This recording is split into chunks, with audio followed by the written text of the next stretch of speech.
These two right here were the biggest assholes. Nemo, which I'm glad didn't get to play. That's the reason why we kept them slugged, because, you know. Oh, you were the Rebecca! Hey, really good job at being a jerk. Seriously, that was excellent full gameplay. I loved it. Plus all the second chance perks. Like, holy crap, I've never seen that many, like, I know you're playing on easy mode, but...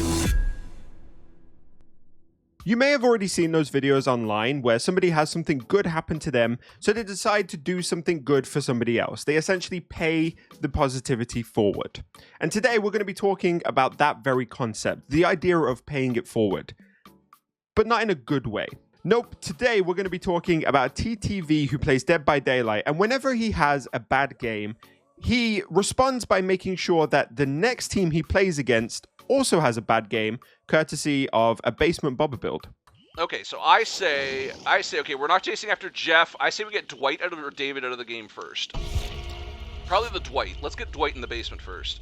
We're not going to care about gens. We're just going to care about not giving chase to people unless we're getting them in the basement. Like, we want to keep everyone's points below 15k. Hopefully, we can get them to down pip.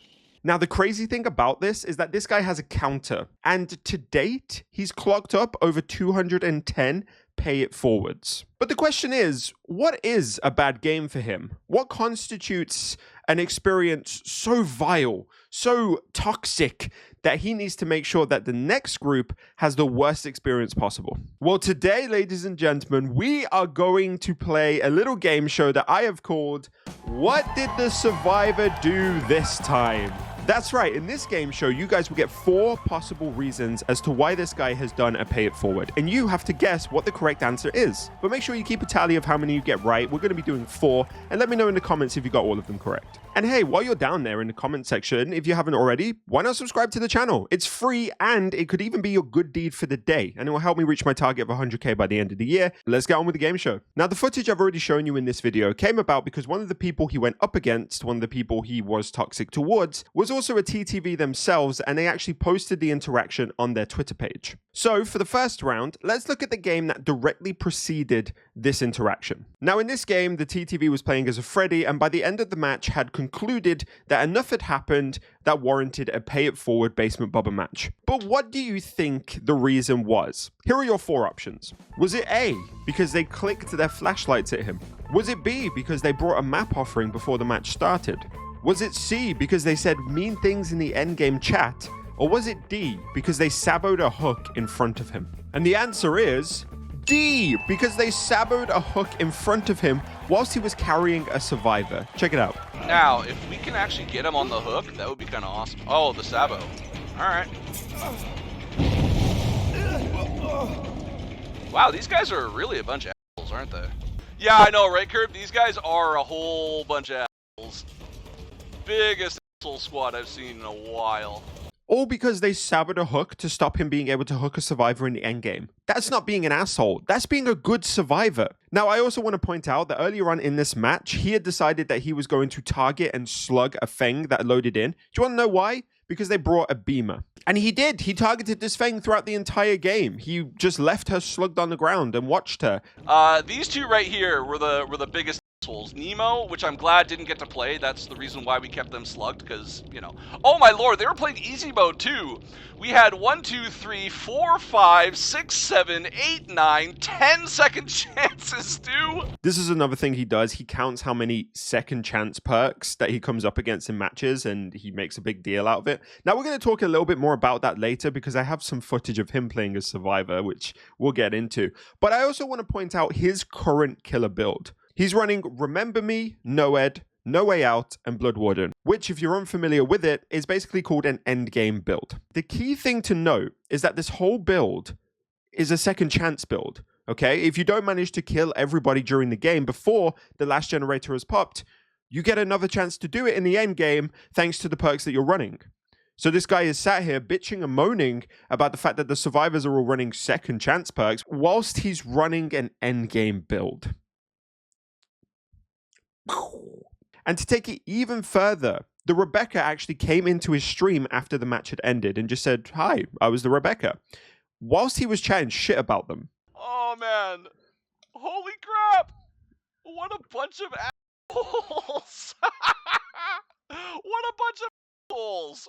At this point, the Man, Rebecca's in hey, his chat. bonus point. We just finished a game with a big group of assholes. But we're doing a pay it forward basement Bubba match to take it out on the next group. So you're more than welcome to watch. And he said that to the Oh, you Rebecca. were the Rebecca. Hey, really good job at being a jerk. Seriously, that was excellent whole gameplay. I loved it. Plus all the second chance perks. Like, holy crap, I've never seen that many. Like, I know you're playing on easy mode, but Because they saboed a hook and prevented him from getting a kill. Were they meant to just let him get the kill? Is this one of those killer rulebook things that I'm seeing knocking about? You know, you have to let the killer get a kill, otherwise you're a sweat and you're toxic. It's not just a survivor rulebook that exists, guys. The killers have one as well. It's just not talked about as much. All right, you may have found round one a little bit tricky because, you know, why would anyone get that mad at somebody just saboing a hook? So let's make round two a little bit easier. So in this match, the TTV was playing as Trickster, and here are your 4 possibilities as to why he decided that his next game should be a basement Bubba. Option A, one of the survivors teabagged at the end gate as they were leaving. Option B, the whole team was a Sabo squad. Option C, the whole team gen rushed him. Or option D, the survivors stunned him way too many times with the pallets. Now, as I said, this was a little bit of an easier one, so if you chose option A, a survivor teabagged him at the end gate, you are correct. oh wow, how long was her? Was that a teabag? Really? How big of a jerk you gotta be? Yeah, he is pretty tricky, especially when you encounter a jerk like that teabagging Ada there. What a soul. Alright, well, those guys have made us do a nice little basement Bubba. Just because of asshole Ada doing the teabagging at the end there. Like, really? Do you notice how he says they've made us do a basement Bubba? Do you notice how there is like no accountability there? Like somebody else is forcing him to do something? You might start to notice the way he phrases things, the way he says things. It's very much everybody else's fault. It's always someone else's or something else's fault.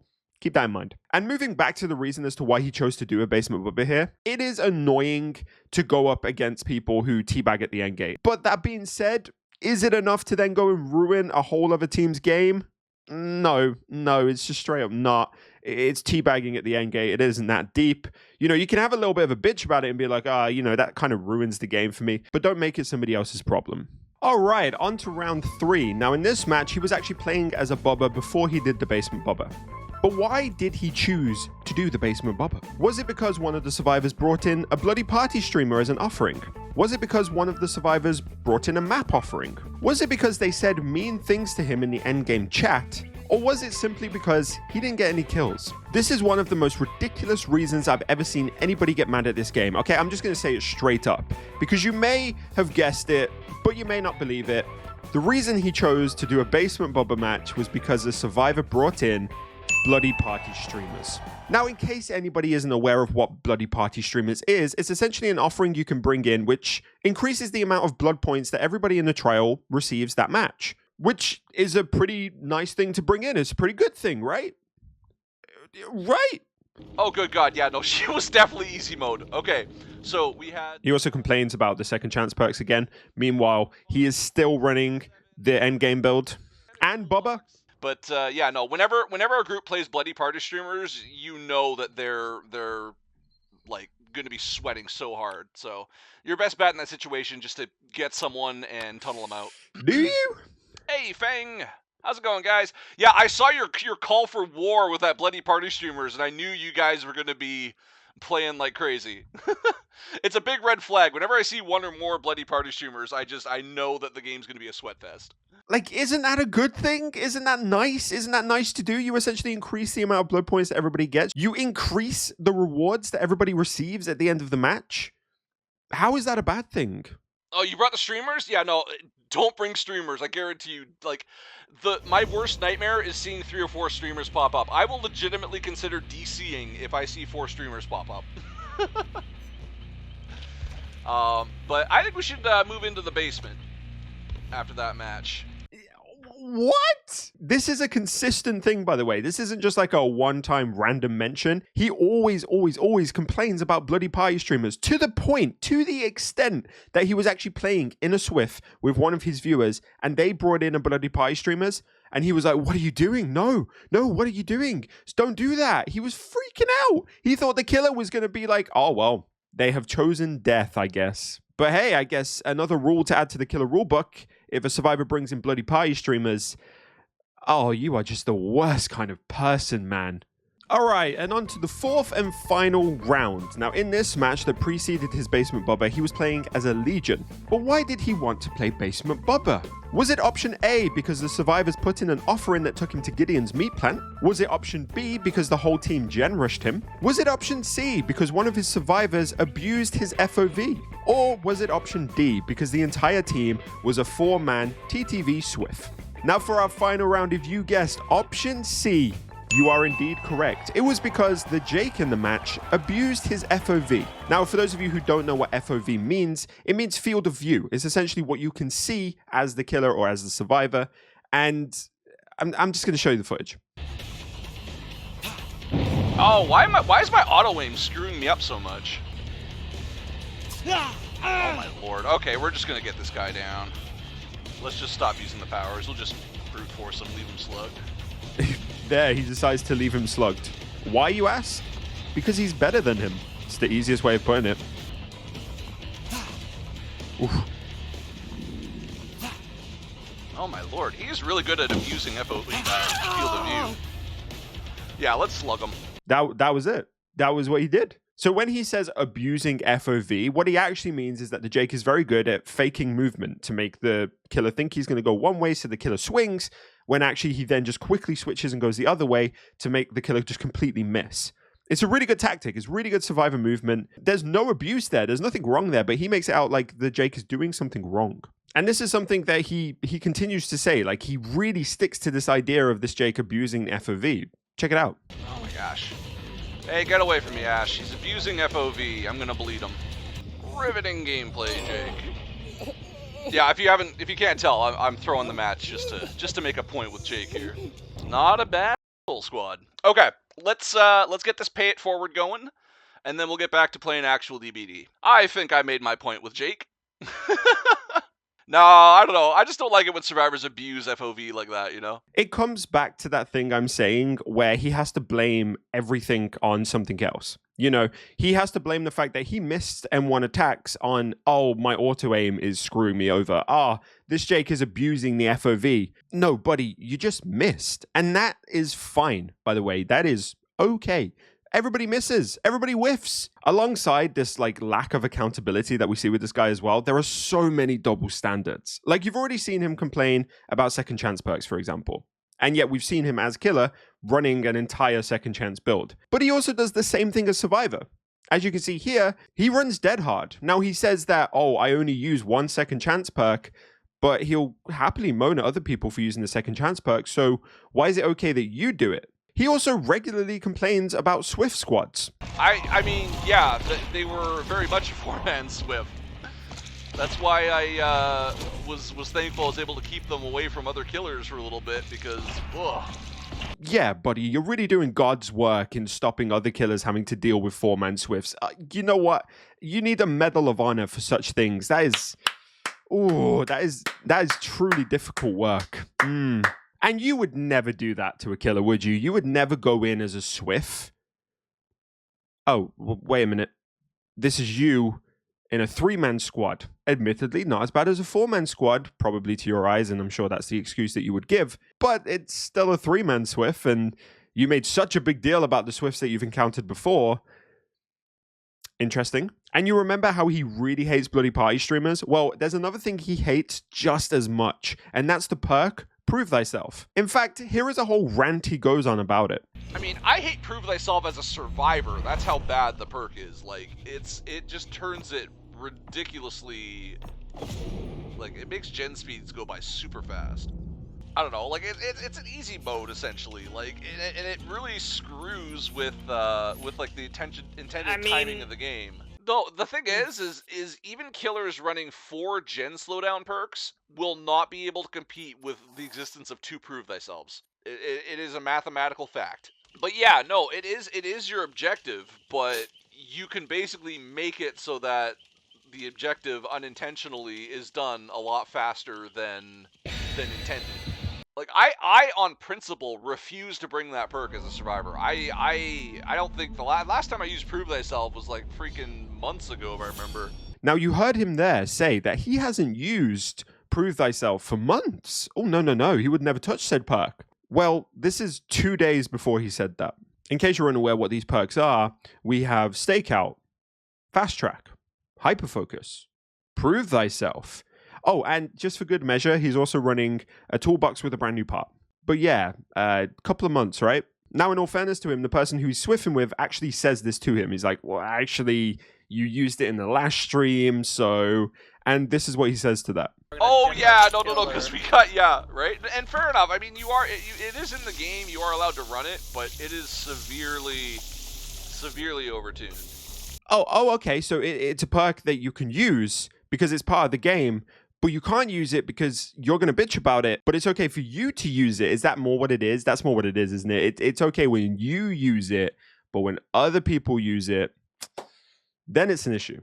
Now, I want to return to the whole pay it forward thing, because in this whole video, I've kind of approached it with the view of it being a joke. I've kind of made light of it. But I think it is actually something we should address and talk about. And the first thing I want to say, and this is actually directly to the TTV, if you're watching this, maybe you are, who knows, you are not paying anything forward. In fact, the only one in all of these games who is being toxic or is being a problem in any way, shape, or form is you. You're the one who will literally leave people slugged until the last second before picking them up and hooking them for whatever reason you deem fit, whether that's they bring in a flashlight or they use Unbreakable or you just felt like it, I guess. You will also go out of your way specifically to make sure that a survivor that you pick at the start of the match gets no points. In your own words, you want to limit the amount of points that they get and make sure it falls below 15,000. That's your goal. You also want to make sure that the person who you choose doesn't actually get to play the game. And you revel in the fact that sometimes you will make sure that people don't get to play the game, as you put it. You also regularly send salty messages to people. For example, here's a clip from a nurse that was apparently tunneling him,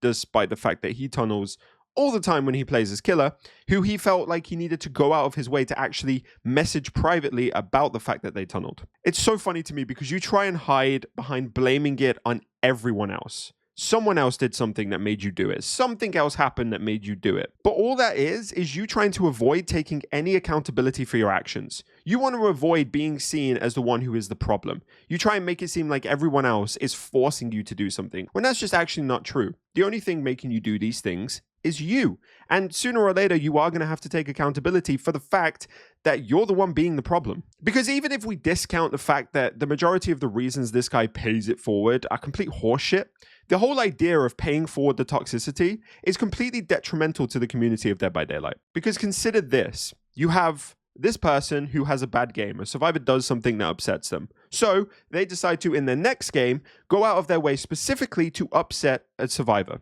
whether that's a particular survivor or the whole squad.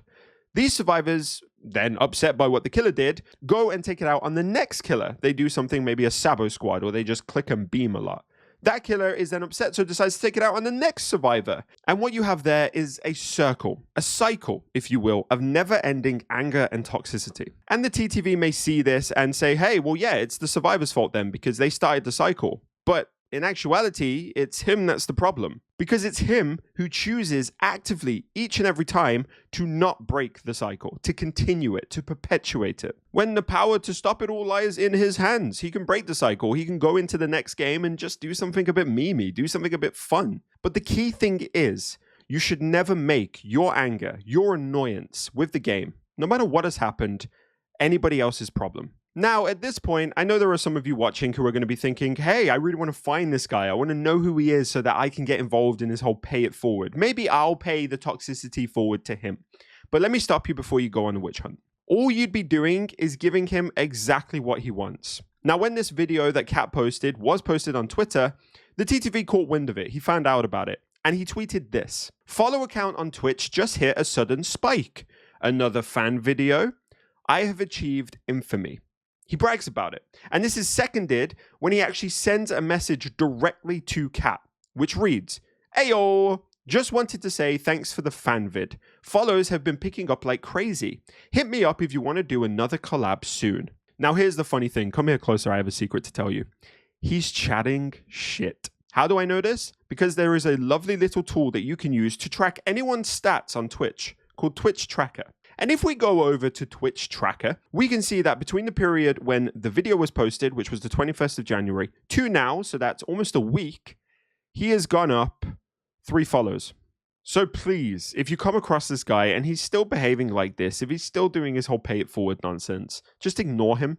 Because he clearly feeds off the negative attention. For some reason, this guy thinks that the way he's going to build his community is by having people make videos about him and him basically feeding off the negative attention that comes with that. Oh, also, yeah, just to make it very, very clear to the TTV in case he's watching this, this isn't a fan video. So, you know, just in case you try and chat that shit again.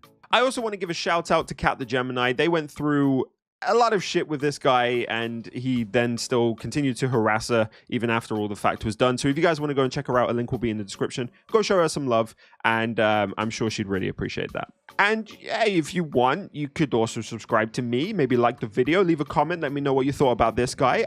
And listen, if it's going, I'll take it. I hope you all had a fantastic day, and I do hope you enjoyed the video, and let me know what you think below. For now, though, thank you for watching. Go out there and be the best damn Cranks that you can be, and I'll see you guys in the next video. Bye-bye for now. So let me break it all down for you. I ain't never giving up, I ain't never, you know I'm taking that crown from you.